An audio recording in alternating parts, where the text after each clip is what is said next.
Hey guys, today I thought I would do a little bit of an update on my Hashimoto's, and so far, not feeling the greatest. Last appointment with my doctor, my TSH was still not where she wanted it. It was still elevated, so they adjusted my medication again, and then I really didn't see a whole lot of help with the liver detox that they had me do. However, I was still following the autoimmune protocol diet that they have given me. Now, it's not the same as the very strict AIP, but it is gluten-free, dairy-free, corn-free, and limiting sugar. So, with having some flare-ups, some major anxiety and depression issues, and trying to move right along, I am due for a checkup on my blood work here in the next couple of days, and then I have an appointment following that to discuss the results with the doctor. I got to looking at what I eat and is there a way that I can help myself. Now, I do have a previous history of having some bad bacteria in my gut, which working with a functional medicine doctor in the past I was able to resolve. But I got to watching Justin Rose and The Beautiful Life, which is his wonderful wife, Rebecca. And they were doing the GAPS diet for her. She also has Hashimoto's, and she was having some other issues with her liver and things like that. So I decided to start looking into the GAPS diet. I've been watching her video, The Beautiful Life, and then I also watched a couple other YouTube videos. I started looking up and researching online. And, the big part of your immune system is your gut. So keeping our gut healthy is the most important thing. So I have decided to try the GAPS diet. Now, I didn't have enough money, and it's going to be on my wish list for the GAPS diet that is written by the doctor that actually came up with the GAPS diet. And her name is, it's Dr. Natasha, and I'm so sorry. I will put a link in the description below for it. However, I was able to get a little bit less expensive book, at least for some recipes, and it has some good guidelines in it. And I'll put a link in the description below this one.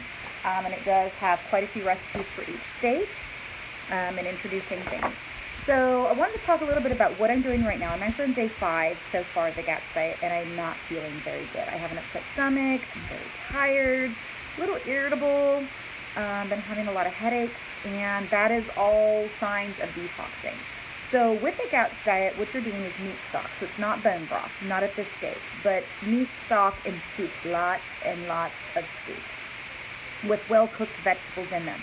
So no gluten, no dairy, no sugar, but you can have soups with pretty much any vegetable except no potatoes, which is just more of a starch anyway, no rice or anything like that.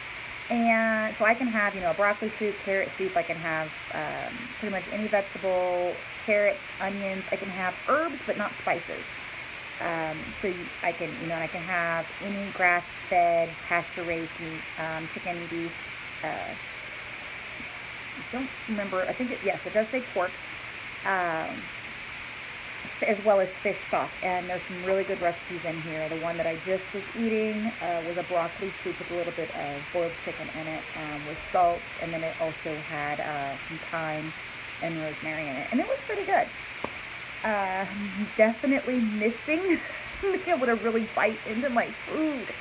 That's probably a tough thing. I can have some herbal tea with just a smidge of honey, and then drinking the meat stock. That's what I'm doing right here. Now, if you can tolerate it, they do recommend having some sauerkraut juice on hand, and you put a teaspoon of it. You're not actually eating the sauerkraut, but you put a little bit of the juice from the fermentation into your soups, but you want to have them not terribly hot, or you can do it just in a mug of broth. So today's the first day that I'm trying to add the fermented juice, just because I want to make sure I go easy with my system. And then there's no timeline with this. There is, it's pretty much by feel. So if I'm feeling okay, I'm not having a lot of detox symptoms, then I can move forward. The next thing I get to add back in will be raw egg yolk to my soup. And then you get to move on to using a little bit of ghee, and then it goes on from there. And I will be doing an update video each time I move up the stage.